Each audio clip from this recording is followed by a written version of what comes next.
Bu Rindi kok udah nikahin anaknya ya? Padahal kan anaknya masih muda. Jangan-jangan anaknya udah garis 2 duluan lagi. Hei Bu Mala, jangan kayak gitu. Itu nggak mungkin lah. Anaknya Bu Rini sudah menikah. Ya karena memang sudah ketemu sama jodohnya. Iya Bu, jangan ngomong sembarangan, gak baik. Apalagi ini di acaranya. Maksud ibu apa? Bilang kalau anak saya udah garis 2 duluan. Ibu fitnah ya Bu? Aku bener-bener kangen banget sama anakku yang merantau. Dia sudah 3 tahun merantau, tapi belum juga pulang. Yang sabar ya Bu Lia. Mungkin anak ibu lagi sibuk. Iya, dia sibuk banget, kerjanya lembur terus. Kadang saya khawatir sama kesehatan dia, tapi mau gimana lagi? Dia kan tulang punggung keluarga semenjak suami saya meninggal 4 tahun yang lalu. Kasian juga sih. Tapi mau gimana lagi ya Bu? Memang itu sudah tanggung jawab anak laki-laki. Iya Bu Mala, sebenarnya dulu saya bilang ke dia kalau saya aja yang cari kerja. Saya masih sanggup kerja, biarin dia lanjutin kuliahnya. Tapi dia nggak mau. Dia memilih berhenti kuliah dan merantau di luar kota buat cari uang. Ini es dogernya ibu-ibu. Makasih Pak Dudung. Seger nih, siang-siang gini makan es doger. Ayo dimakan es dogernya Bu Lia. Jangan mikirin anak terus, dia pasti baik-baik aja. Maaf Bu Lia, tadi saya mendengar cerita ibu. Menurut saya wajar saja Bu kalau seorang ibu khawatir ke anaknya yang jauh merantau Bu. Tapi ibu juga harus percaya Bu kalau Allah pasti menjaga anak ibu. Iya, saya juga sering mendoakan semoga di sana dia selalu dalam lindungan Allah. Bu, tahu nggak? Kemarin Bu Lia cerita, katanya anaknya udah nggak pulang bertahun-tahun. Kasihan Bu Lia ditinggalin. Iya sih, anaknya Bu Lia kerja di perantauan, tapi emangnya nggak bisa ya sesekali pulang gitu? Mungkin emang sibuk kali Bu, makanya jarang pulang. Ya tapi masa sampai nggak pulang bertahun-tahun sih? Nggak kasihan sama ibunya? Kalau itu anak saya sih nggak bakalan diizinin merantau. Suruh cari kerja di sini aja. Ini jadi beli sayurnya kok. Dari tadi cuma dipilih-pilih doang. Jadilah Bang, saya mau wortelnya ya Bang, 2 aja Bang. Ini Bu, harganya 5.000. Ini uangnya Bang, makasih ya Bang, saya duluan ibu-ibu. Gak seru banget sih. Masa udah pulang duluan? Itu karena dia nggak suka ngomongin orang, bukan kayak Bu Mala. Maksudnya abang apa? Hehe, maaf Bu, jangan marah. Saya kan cuma bercanda. Ya udah, ini mau beli apa? Gak jadi beli, udah keburu kesel. Kebiasaan banget Bu Mala itu. Tiap hari kerjaannya gosip mulu. Terus nggak bisa jaga rahasia orang. Saya juga heran Pak, tapi mau gimana lagi? Gak ditanggepin juga dia pasti tetap aja cerita. Yang penting jangan mau cerita sama Bu Mala. Nanti cerita kita disebarkan kemana-mana. Mulut dia lemes. Iya Bu. Tiap hari harus nyapu halaman begini. Kenapa sih sampah banyak banget? Bu, aku izin keluar ya, mau ngerjain tugas kelompok di rumah teman. Iya boleh, tapi pulangnya jangan malam-malam ya. Sebentar, kamu berangkatnya naik apa? Aku naik ojek di depan aja, biar cepet sampainya. Soalnya udah sore juga. Kalau gitu aku berangkat dulu ya. Assalamualaikum. Waalaikumsalam. Hati-hati, kabarin ibu kalau sudah sampai ya. Akhirnya selesai juga. Tadi Bapak ditelepon gak sama Bimo? Enggak Bu, emangnya ada apa? Tadi Ibu dikasih tahu kalau Bimo lagi di kantor polisi. Hah? Ngapain Bu? Tadi sih bilangnya karena kasus korupsi. Hah?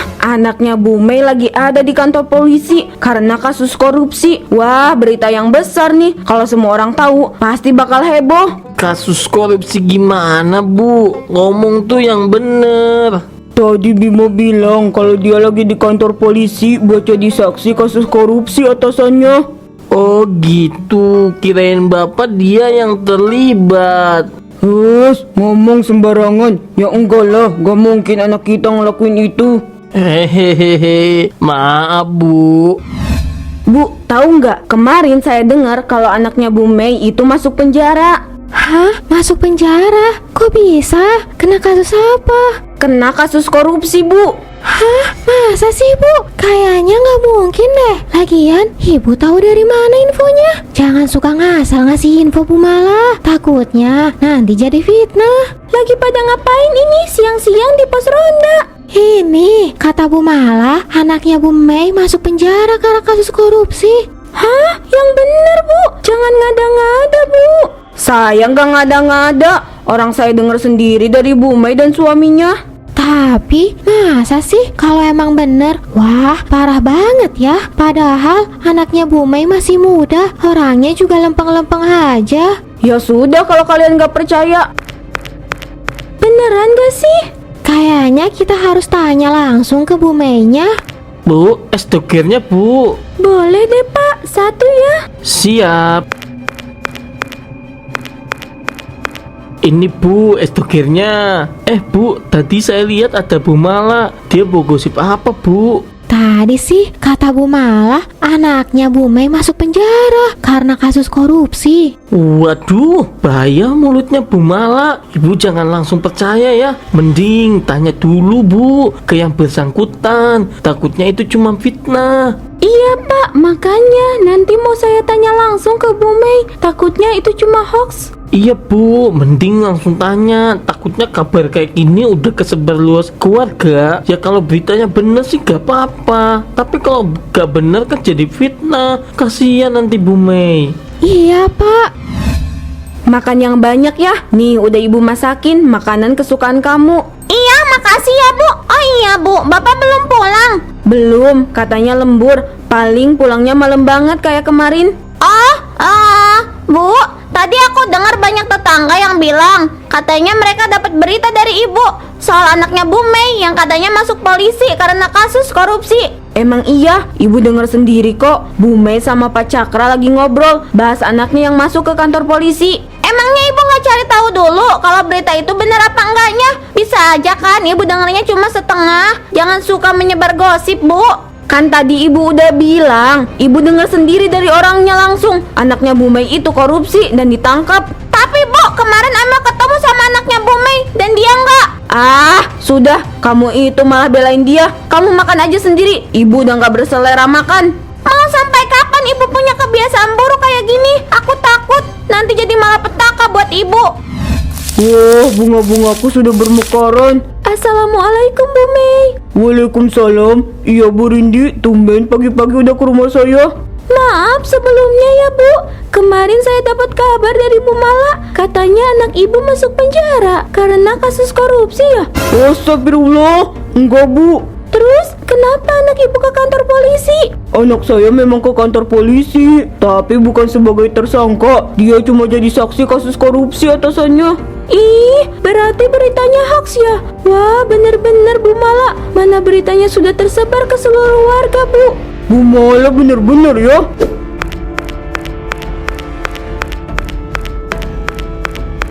Bu Mala, Bu, keluar.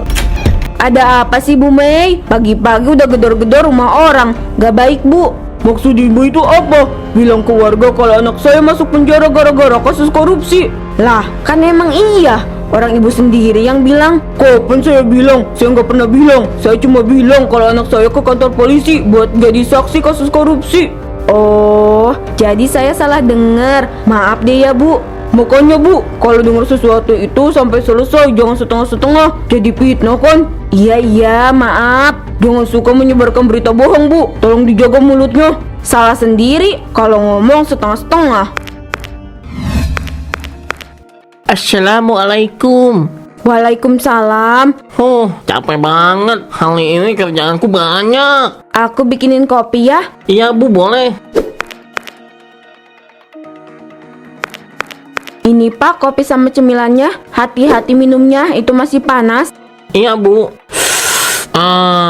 Bu, aku mau nanya. Iya Pak, mau nanya apa? Ibu kenapa menyebarkan berita yang nggak benar tentang anaknya Bu Mei? Terus ibu juga sering bocorin curhatan teman-teman ibu. Gak baik itu Ibu.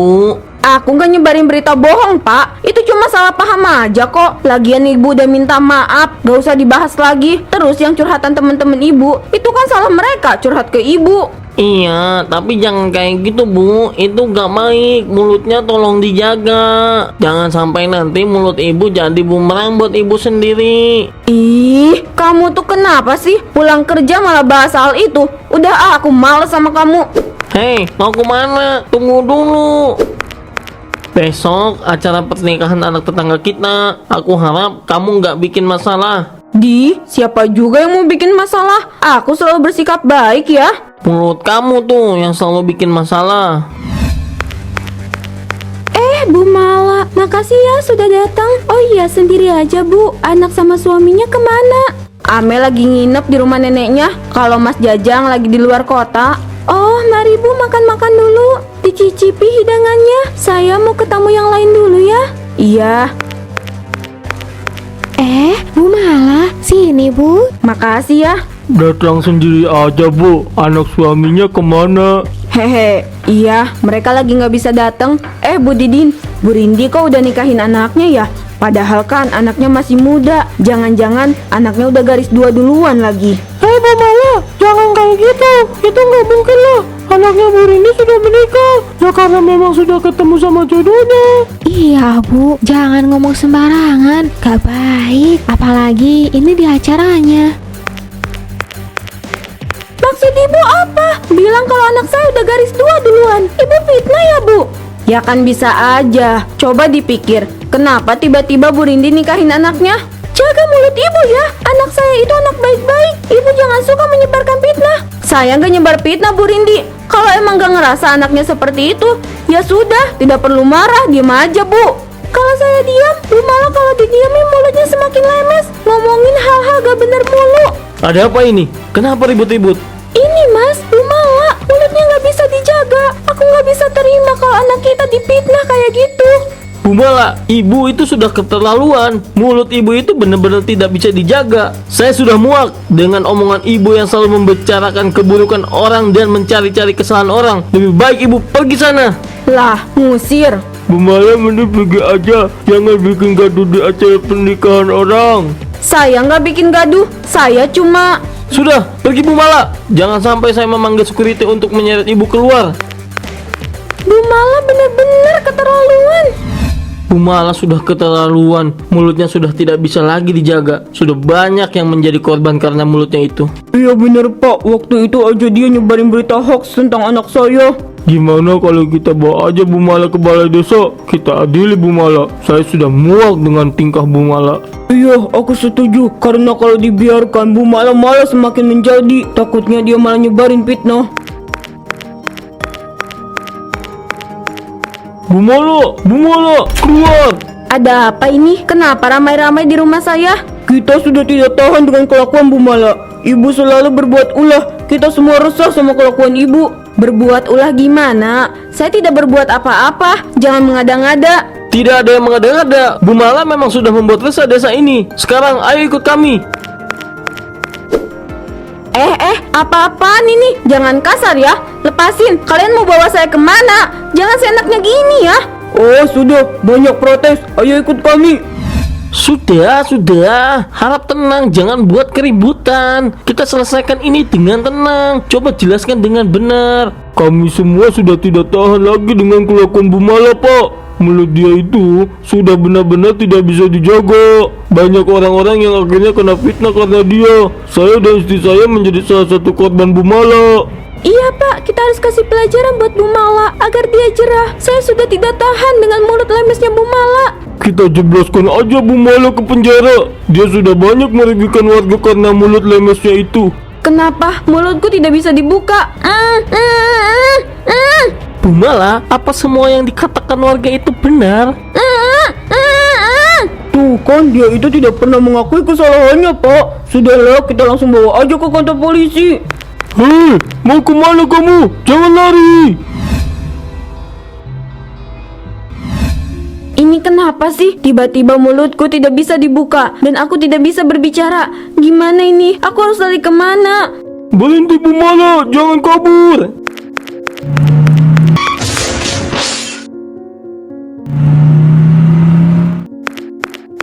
Bu Mala, Bu, bangun Bu, bangun Bu, tolong. Lihat itu, Bu Mala sekarang udah nggak bisa jalan. Dia juga nggak bisa bicara. Itulah akibat punya mulut tapi nggak bisa dijaga. Mulutnya lemes banget. Gara-gara mulutnya lemes, banyak warga yang jadi kena fitnah. Kasian kan? Iya, itu aja buat dia. Makanya jadi orang jangan suka berbicara sembarangan. Jaga mulut. Bahkan ada peribahasa yang mengatakan mulutmu harimaumu. Seharusnya kita paham bahwa menjaga lisan itu penting. Iya, mulut seseorang ternyata bisa lebih tajam daripada pisau dan lebih mematikan daripada racun. Jangan sampai kita bernasib sama seperti Bu Mala. Bu, jangan nangis. Aku tahu ini sulit buat kamu, tapi kamu harus ikhlas menerimanya. Ini teguran dari Allah buat kamu karena kamu tidak bisa menjaga lisan. Maaf kalau perkataan aku kayak menyudutkan kamu, tapi aku cuma mengingatkan sama kelakuan kamu selama ini. Ya sudah, ayo kita masuk, bentar lagi malam.